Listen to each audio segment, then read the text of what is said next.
Well, NBA free agency started today. NHL free agency starts tomorrow. And one of the big names that will hit the market is a Toronto Maple Leaf.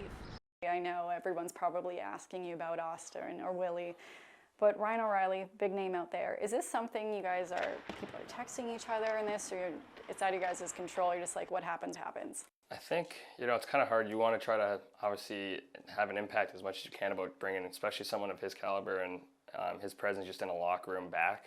Obviously it's still a business, and he's going to do what he wants to do and his family wants to do. But he was able to be a part of our team for that half a year, and I think he knew how much the boys in that locker room loved him and enjoyed him having around. And regardless of whatever happens, he was a hell of a teammate. He's a great dude. I've been able to be on a couple teams with him, and if hopefully all that works out, we can be able to get the big 9-0 back. Well, O'Reilly will become a free agent on Saturday. Austin Matthews and William Nylander both have 1 year left on their contracts. On Saturday, a no-move clause kicks in for Matthews, while Nylander will submit a 10-team no-trade list. As for Marner, his name is almost always in the headlines, good or bad. From when you were drafted to say now, you have that moment, you're so excited to join the team, and then every 15 seconds there's rumors surrounding everybody yourself. How has your kind of mental health approach changed from draft night to say now? Yeah, well, obviously you're a little bit older now, so you kind of have a lot of people around you that help out, that you can talk to and try to, I guess, deal with stuff.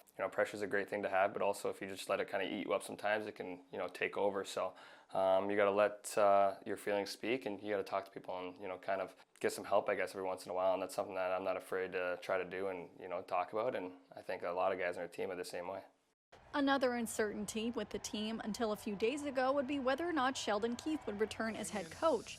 Keefe, known for his sometimes animated moments from the bench and not so happy times with the press, there's something I've always wanted to know about him. All I want to know is, when you text Keefe, does he use emojis?